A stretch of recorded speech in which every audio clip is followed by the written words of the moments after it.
अगर हिंदुस्तान की लोकसभा में अगर आपके 10 से 15 एमपी होते, सोचो, तस्वुर की दुनिया में आपको लेकर जा रहा हूं, अगर 10 से 15 मुस्लिम एमपी होते तो हिंदुस्तान की पार्लियामेंट में असदुद्दीन ओवैसी अकेला महसूस नहीं करता अपने आप को। देखिए, लोग दूसरी पार्टियों को ये कह रहे हैं कि एमआईएम अगर चुनाव लड़ती है, अकेले चुनाव लड़ती है तो बीजेपी को फायदा होगा। ये सब बातें पुरानी हो गई। कई बार इस तरह की बातें उठी, हर इलेक्शन में बातें की जाती हैं। हकीकत ये है कि आप एक तीर से कई बार शिकार नहीं कर सकते, आपको तीर बदलना होगा।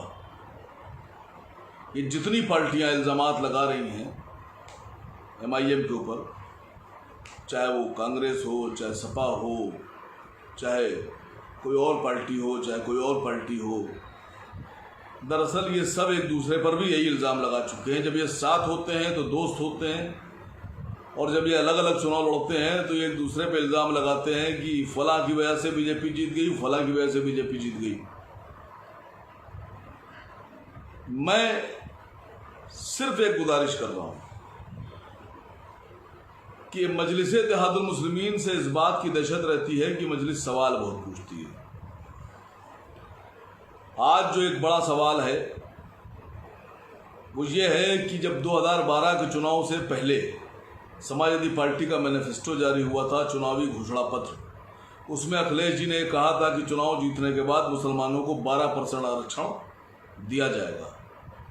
पूरा 5 साल गुजर गया, कोई आरक्षण नहीं दिया गया, और उल्टा बजाय नौकरियों में आरक्षण देने के समाजवादी पार्टी ने जो उनकी पार्टी के अंदर जो दावेदारी और उम्मीदवारी थी विधानसभा की और लोकसभा की, कारपोरेशन की, उसमें समाजवादी पार्टी के टिकट कम कर दिए और यादवों की तादाद बढ़ा दी। जिसकी तादाद कम उसको टिकट ज़्यादा, और जिसकी तादाद ज़्यादा और जिसकी वजह से सरकारें समाजवादी पार्टी की वजूद में आती हैं, उनको किसी तरह से कोई भी ना तो आरक्षण दिया जा रहा है, ना उनको इज्जत दी जा रही है, ना हक दिया जा रहा है। सवाल तो हम पूछेंगे।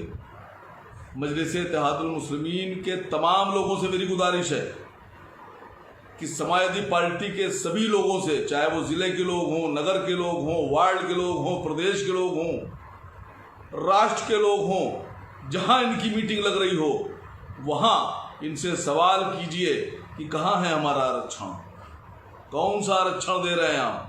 आपने वादा किया था, आपने आरक्षण क्यों नहीं दिया?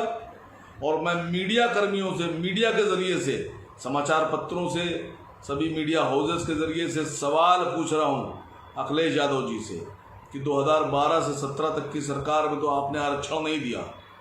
मैं ये जानना चाहता हूं कि क्या ये जो नया घोषणा पत्र आप जारी करने जा रहे हैं अभी 2022 के चुनाव के लिए, क्या इस चुनाव में आप फिर से ये वादा करेंगे मुसलमानों से कि आप मुसलमानों को अगली सरकार अगर बनती है तो क्या उसमें आप आरक्षण देंगे?